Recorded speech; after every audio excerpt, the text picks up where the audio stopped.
Right. So, hi friends, back with another session here.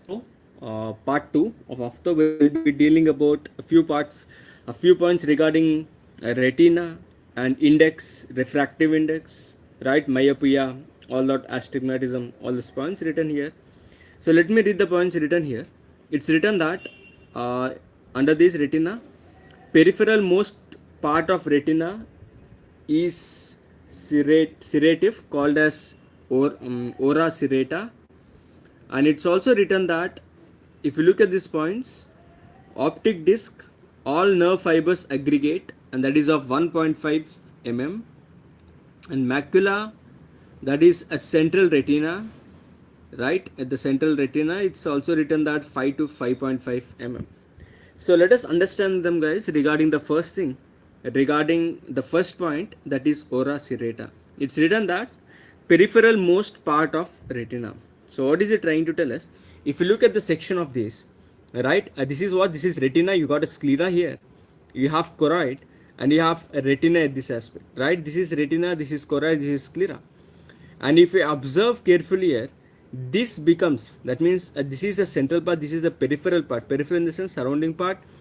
So the peripheral part, and this is known as ora serrata. You can see the marks here, striated marks. So it is ora serrata. So that's what you have to understand here. The peripheral most part of retina is known as ora serrata, right? So the next point written here, it's written that if you look at this optic disc, right? If you look at the optic disc, and that is of a 1.5 mm. So what do you mean by optic disc? So if you look at the section of this, and this is optic disc, right? You can observe here, this is the posterior part of the eye, and this is optic disc, and the optic disc is nothing but all nerve fibers, they aggregate here, right? So if you look at this point, it's written that optic disc, it's of 1.5 mm. So let us understand what is it trying to tell us regarding this 1.5 mm. So for that I have to look into the section in the sense I have to show you how the retina, in the retina, how it looks. So this is the you can look at this is a section where you're gonna visualize this at retina aspects, where you have macula, that will be dealing fovea centralis. But right now we are concerned with this optic disc. We know that what is optic disc, the nerve fibers aggravate, and this is known as optic disc. So when you look into the retina through the instrument, right, so where if you observe the distance, right, if you look at this optic disc, and that is of 1.5 mm, right, 1.5 mm diameter, the optic disc, and that's all it's written here, right? So that's all you have to understand here. And if you look at this, you have something known as a macula in the central retina, and that is of 5.55 mm. To understand what is a macula in this aspect, I think you have to look into the structure of not directly into the parts, but better to look initially at this aspect. So you can look at this. This is a lens. You got a lens here. You have vitreous humor. You have the sclera, choroid, and the retina. And the points which we have to understand here is, so this is a macula, right? This is macula. This part is macula. So this macula, right, the central retina, this is central because this is retina and this is central part of retina. So in the central retina you have a macula. This is known as macula, right? This is known as macula. So when you look through an instrument, how this macula looks, same as optic disc, which we saw that. So this is a macula, where this how it looks. And if you measure the diameter, and that is of 5 to 5.5 mm, right, 5 to 5.5 mm. And you just imagine the optic disc, and that's of just 1.5 mm, right? And if you look at this macula, and this is of 5 to 5.5 mm, right, 5 to 5.5 mm. So that's all you have to understand regarding this macula, regarding the optic disc. So let me read the points, other points written here. It's written that a most sensitive part of retina is fovea centralis, right? So thinnest part of retina is ora serrata, that is 0.1 mm, right? And it's also written that you have inside fovea, right, fovea centralis, you have something known as foveola, right? And if you look at the next point, and you have something known as umbo, right? So let us understand them, guys. So let us know them, how it looks here. So the first thing which we have to understand, that is most sensitive part of retina, is fovea centralis. So let us understand where actually the fovea centralis, you know where actually the macula. So let us look once again. So this is what, this is optic disc, we know that 1.5 mm, right? And this is what, this is a macula, right? The whole thing which you're gonna observe here, let me put it here. So whole thing which you're gonna observe, everything is a macula, right? So if you observe carefully regarding this aspect, in the macula, the next point written here is most sensitive part of retina is fovea centralis. So what do you mean by fovea centralis? So if you look at this, you got a different parts in the macula, right? So you got a different parts. So you got a part known as perifoveal macula, right? You can look at this. This is a fovea centralis, and this is foveola, and this is umbo. So that's what it's written here. In the whole, in the macula, you have something known as fovea centralis. So what is fovea centralis? The C1. This ring is known as fovea centralis, right? So ultimately we should understand that this fovea, in a sense, a small depression is known as fovea. What is centralis? A center of field of vision, and is focused in this region. That means in these fovea centralis is a region where the light falls on this region. The center of or the field of vision is focused on this region here, right? So that's all you have to understand regarding this aspect. And it's also written that the thinnest part of retina is fovea ora serrata. We already discussed about what is ora serrata. That is the peripheral part of retina, and that is the thinnest. We saw that, right? And if you look inside this, inside fovea centralis, it's written that there is something known as foveola is present, right? The central most you have umbo. So what is it trying to tell us? You know that we know about the fovea centralis. The C becomes the fovea centralis, and B1 is a foveola. That means inside this fovea we have foveola, and inside, right, and the center part of foveola is known as umbo, right? So that's all you have to understand regarding this aspect, right? You should look at this macula. What is the macula? Macula is nothing but it's an oval yellow area, right? Oval yellow area surrounding the fovea near the center of the retina of the eye, which we have already discussed, right? So that's all you have to understand regarding these aspects, right? So if they ask you which is the most sensitive part of the retina, and the answer should be foveola, right? Because the foveola has only cones, right? And the second best answer is fovea centralis. You know that what is fovea centralis? First comes the fovea. This is the macula where you have a fovea centralis, and inside this you have you can look at this. This is foveola, and in the center of foveola you have umbo, right? So the first best answer for the sensitive, and that will be the foveola, and the second best answer will be the fovea centralis, right?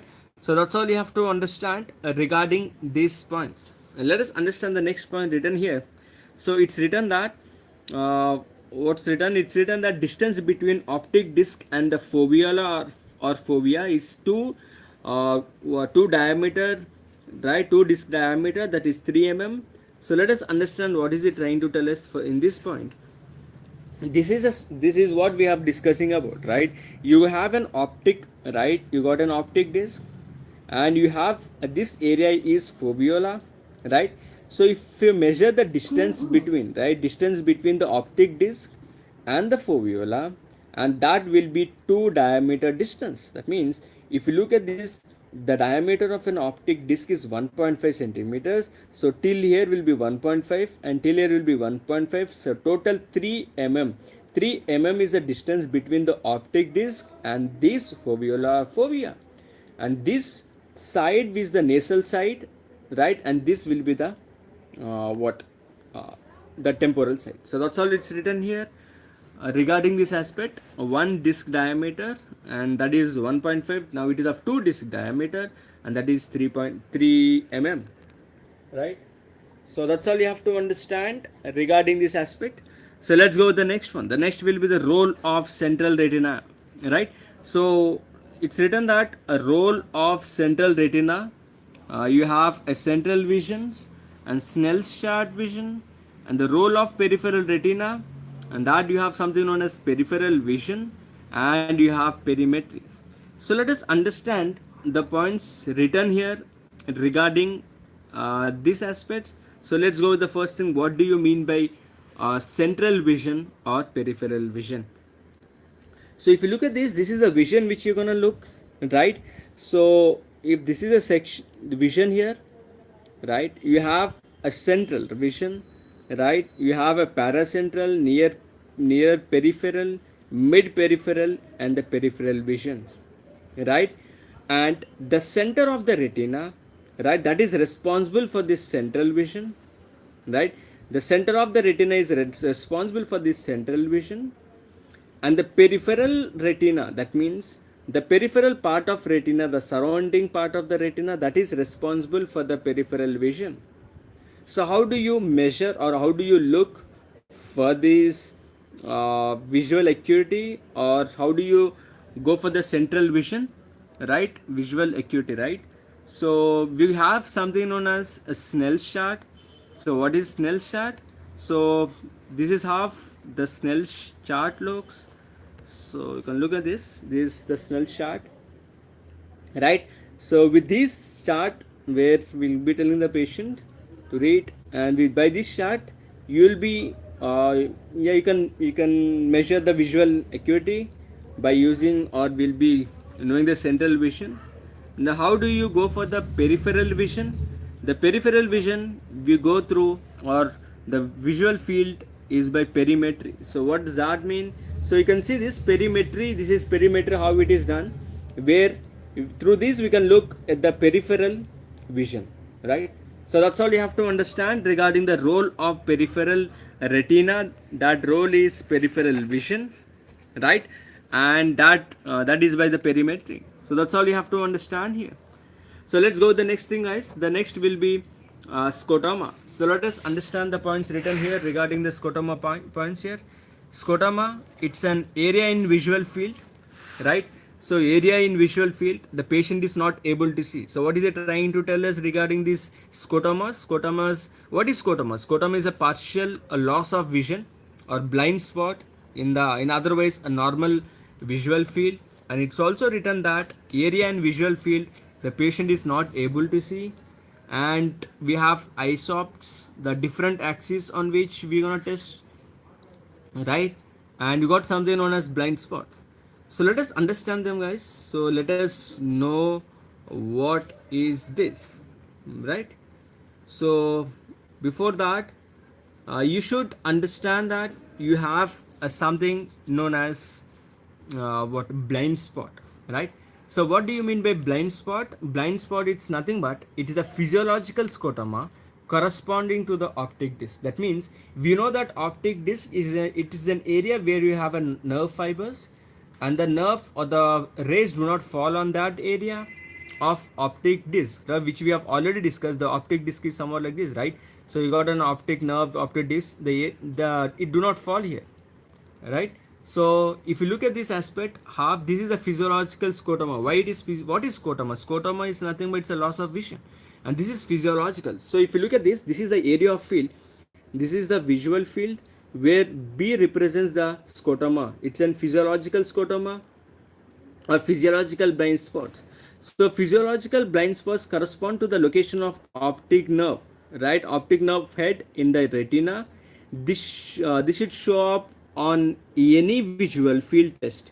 If this does not show up on the test, the patient is not fixating, right?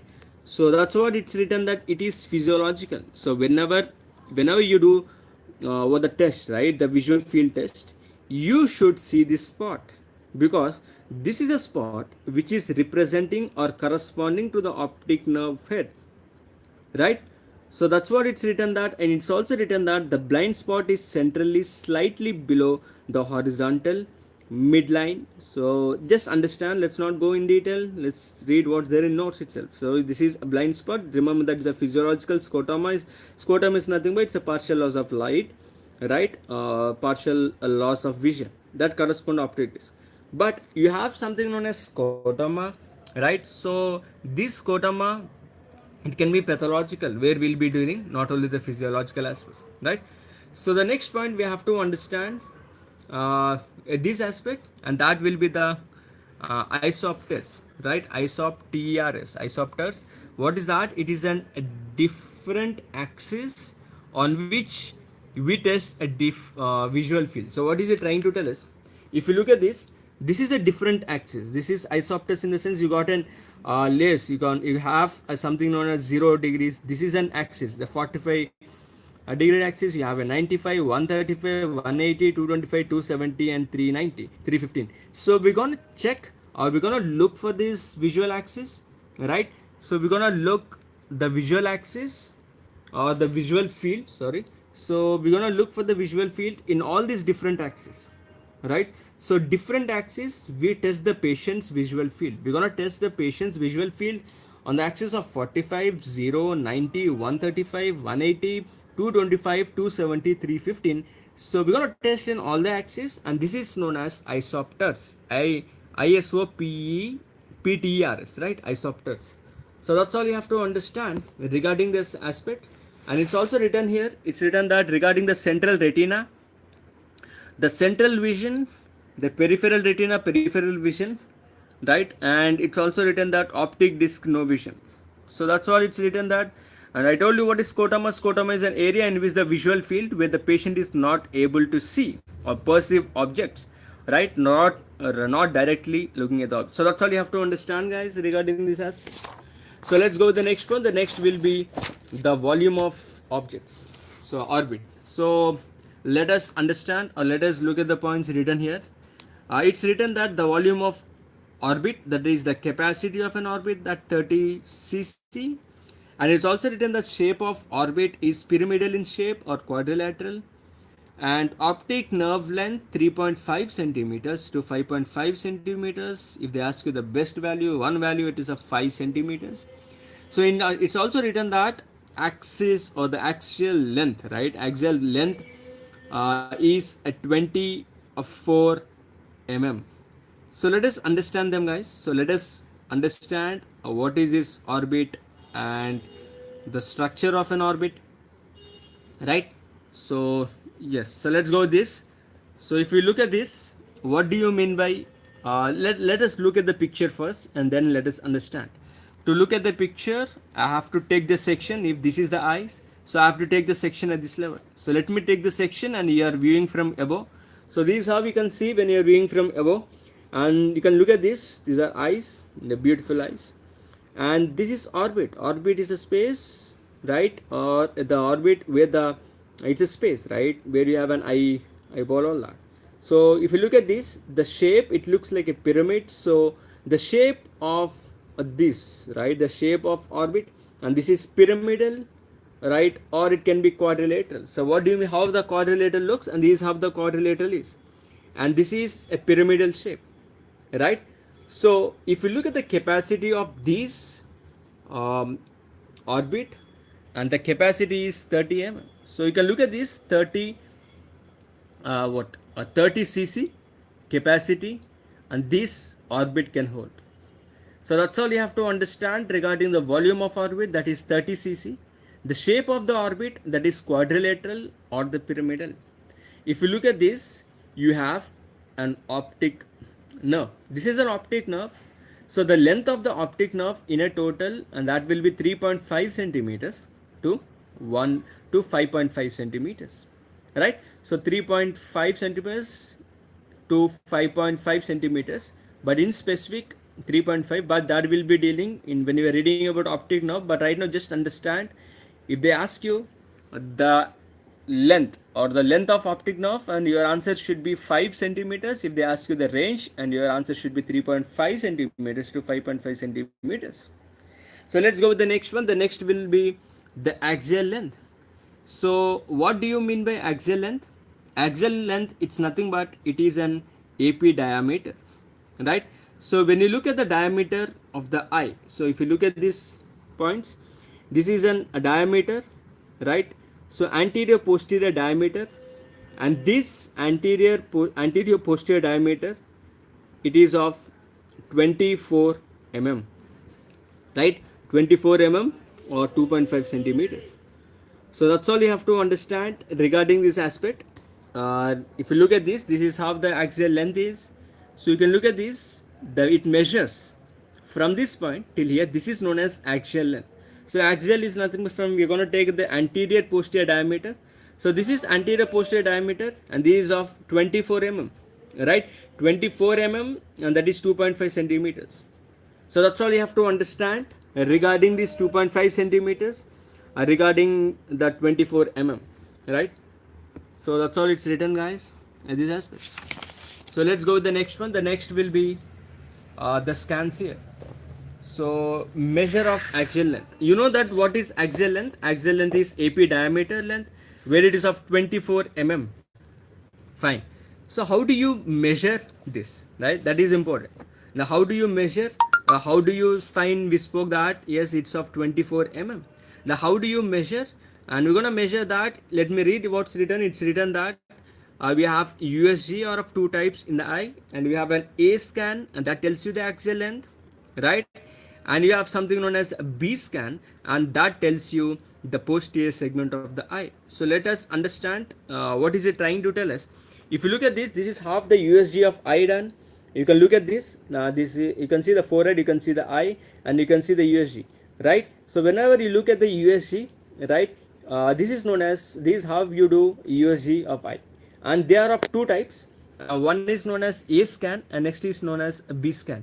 So what do you mean by A scan? A scan is nothing but where axial length is visualized. That means if you look at this is a A scan, right? And this is a A scan which tells you the whole axial length from anterior to posterior. So this is known as axial length, right? So for the measurement of axial length, we use a scan known as A scan. So that in the A scan, you can measure, actually, you can measure each and everything. You can measure the length of the, this is a normal A scan, this is how it looks. We got an every raising for the cornea, for the lens, right? You got an axial. This is how you measure the axial length. So if you look at this B scan, right? So what's written under this B scan? And B scan tells us you got an posterior segment of eye, right? Posterior segment of eye, and it's also written that posterior 2/3 of eye, that includes the anterior hyaloid membranes and all parts of optic structure behind. So let us understand them. So this is how the B scan looks, where you're gonna measure, you're gonna look at the posterior segment of eye. You know the posterior segment is the segment where it starts behind the lens till the retina, and this is how it looks, right? This is the posterior segment here.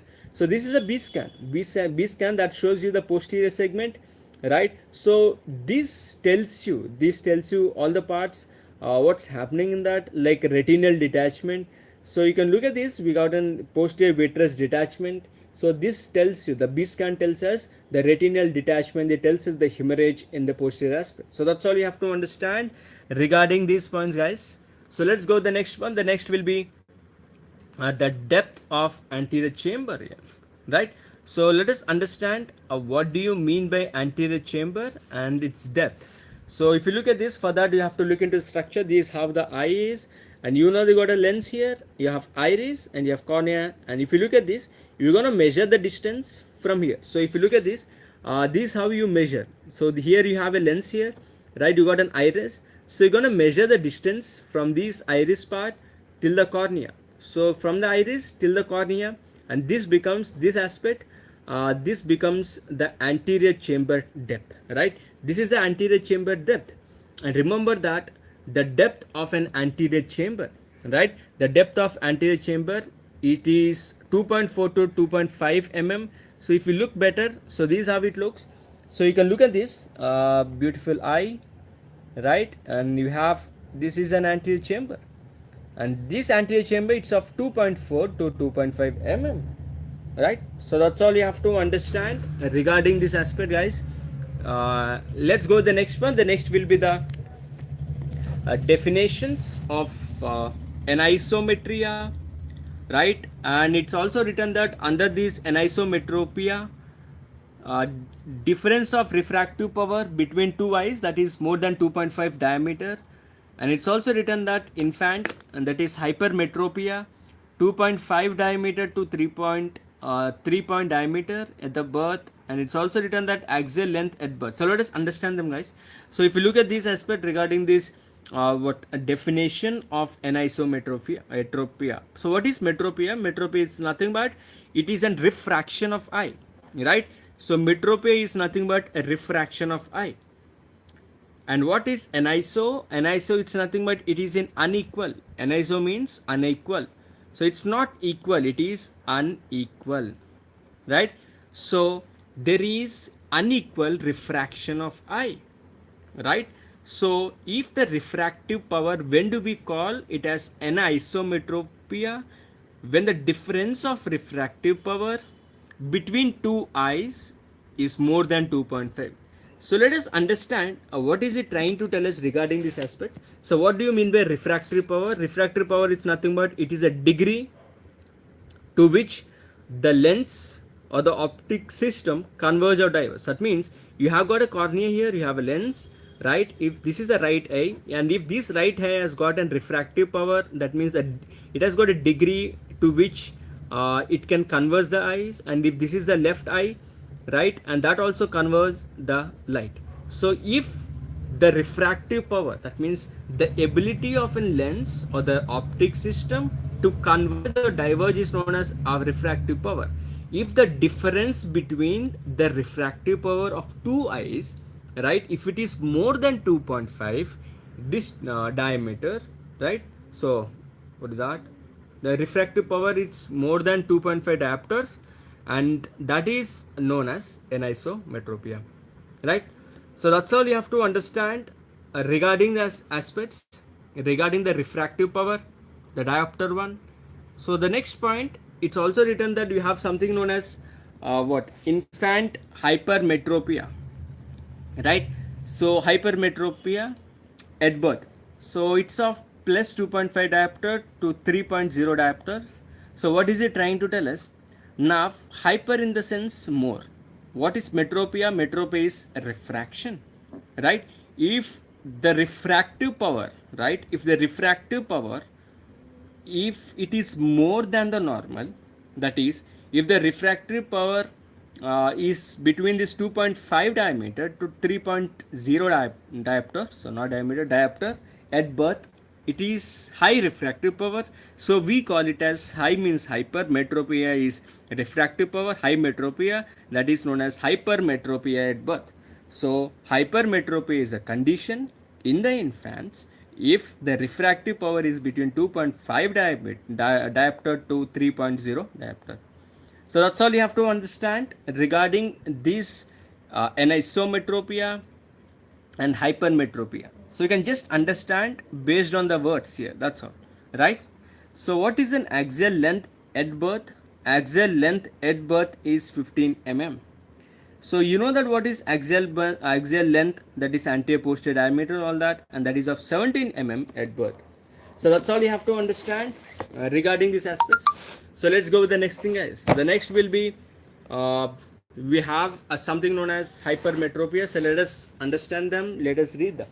So let me read the points written here. It's written that a light focus behind retina because bending is not much, right? And it's also written that focus of retina emmetropia, in front retina myopia, behind retina hypermetropia. So let us understand them. So what's happening here? So if you look at the normal, right? If you look at the normal eye, this is the normal eye, right? So you can look at this, you got a rays and they're gonna focus on this, right? So right, you got an all this, it is focusing on this macula, right? The fovea centralis, foveolus, all that. So this is a normal eye, right? This is a normal. But the points which we have to understand here is this normal focused on the retina is known as emmetropia, right? Suppose if this focus behind the retina, if that doesn't focus here, if focus behind this position because of some problem, and that is known as behind retina will be the hypermetropia, in front retina will be the myopia. So let us understand in detail. So all the points written here regarding this hypermetropia.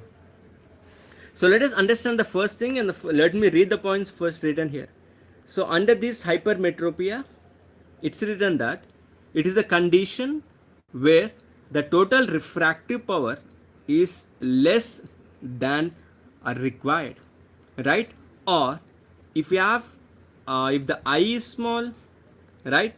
And it's also written that a light focused now is behind retina, and we're gonna use convex lens. So let us understand them, guys. So what is it trying to tell us regarding this hypermetropia? So in these, hypermetropia is a condition where the total refractive uh, power is less than normal. So if you look at this, right? So this is the position, or this is how the hypermetropia looks, right? So hypermetropia, this is how it looks. The hypermetropia looks, where if you observe the rays which are focused on these points, now they are gonna focus not on the retina, they are focused behind the retina, right? So why is this happening here? It means that you know that your eye needs a specific or the good refractive power so that that can focus on the retina. But what's happening here? The total refractive power is less than required. So that is the reason it's not focusing on the retina, it is focusing behind the retina. Or it can be, there are these conditions can also be seen if the eye is small also, right? So how do we treat, or what do we do in these patients? We're going to use a convex lens, so that you know that convex can diverge, can converge the rays. So you can look at this, the rays falls on the convex, right, and it falls on the retina now. So that's what it's written that now, because we're going to use a convex, by using the convex we are increasing the power of lens so that the rays falls on the retina. So that is the reason we are going to increase the power. That is the reason we use the symbol plus. So whenever, that is the reason we use plus sign in this hypermetropia patients, to indicate that we're going to increase the refractive power so that the light which was focusing behind the retina, now with this increased power of refractive, and that's focusing on retina. So that's all you have to understand regarding this aspect. So let's go to the next one. The next will be the myopia. So let me read the points written here. It's written that under this, where the refractive power is more than required, now it's ulta, it is more than required. Or it can be if the eye is large, right? If the eye is large, and if the light, in these conditions, the light focus before reaching retina, and that too in front, right? So let us understand them. What is it trying to tell us? So if you look at this aspect, right? So these have the myopia patients, right? Where if you look at this, the rays of light are focused in front, right? The light rays are focused, or they are conversed, or they are met before reaching the retina. In front of retina it is used. And remember that in which situation these things can happen? If the refractive power is more, if this has gotten more, if the person has got a more refractive power, so that it converts soon, so that is the reason it focus in front of retina, right? Or if the eye is large, in such conditions you can see this, the convergence of the rays, or the rays falls in front of retina. Now in this situation, since there is increased refractive power, now it's time to decrease the power. So we're gonna decrease the power so that the light is focused on the retina. So if you look at this aspect here, we have decreased the power by using the concave lens. So we're gonna use the concave lens here. So now we have decreased the power of this lens so that now the rays are focused on these points. So we have to understand that now the rays are focused on the retina now, right? So that's all you have to understand regarding this aspect, more specifically foveola fovea, that region. So that's all you have to understand regarding this aspect. So let's go with the next one. The next will be, what is that? It is astigmatism. So let's go with these points, guys. So let me read the points written here regarding this aspect, regarding this astigmatism. And it's written that astigmatism, it's a difference of refractive power between two principal axes. And it's also written that we have what V equal to H no astigmatism, and it's also written that vertical more than H horizontal, more curvature. So under this we will be dealing about the total refractive power also. So for that, let us understand what's happening here. So if you look at this, right, so this is a section where we're gonna look at the cornea here, right? So this is a cornea, and cornea has got an what you got an horizontal aspect, horizontal axis, and you have a vertical axis. If you look at this, a normal eye, right, the normal eye has got no difference, right? So no difference of refractive power between two principal axes, because this is one principal axis. What is one principal axis? This is a horizontal, this is vertical, right? In the normal eye, there is no difference of refractive power between the principal axis. That means at these axis, at this line, the refractive power is same, and here horizontal axis also the refractive power is same, right, on the cornea. But what happens in this astigmatism, right, in these conditions, if you observe carefully here, now the vertical is more, the vertical refractive power is more. So that is the reason the normal somewhat like this, now it has shifted as compared to horizontal. So if you look at the points written here, it's written that a difference of refractive power, right, a difference of refractive power between, right, difference of refractive power between two principal axes, this is called astigmatism, right? It is a difference of refractive power between two principal axes. So now the refractive power between this axis and this axis is not same, so we got a difference here, and that difference of refractive period, refractive power between two principal axes. You know that refractive power is nothing but ability of the part to converge or diverge, right? So the ability of this axis to converge the light is more as compared to the ability of this axis to converge the light. So that's all it's written here at this aspect. But if you observe what's happening in this astigmatism, if this is the condition in, so if you look at this, this is a normal eye where the lights are focused, where the both the axes, the horizontal axis, vertical axis, they're gonna converge on the retina. What is this? This is astigmatism. So astigmatism is a position, or this is because of difference in the refractive power. And you can look at this, you have got a multiple focus. You can see this, you got a point of focus, you got a multiple focus. You can see few rays are focusing here, few rays are focusing here, few rays are focusing here. So that's what it's written at this aspect, right? So that's what it's written here regarding this astigmatism, right? If you look at the next points written here, it's written that a total refractive power of eye. So what is the total refractive power of eye? The total refractive power of eye is 58 to 60 diopters, right? So that's all you have to understand regarding these aspects. So I told you what is refractive power. Refractive power, it is the degree to which a lens or the optic system converge or diverge. So the total refractive power of eye is 58 to 60, right? So if you look at the next point written here, it's written that you have something known as a reduced eye. So what is this? What is a reduced eye? So reduced eye is a simplified eye.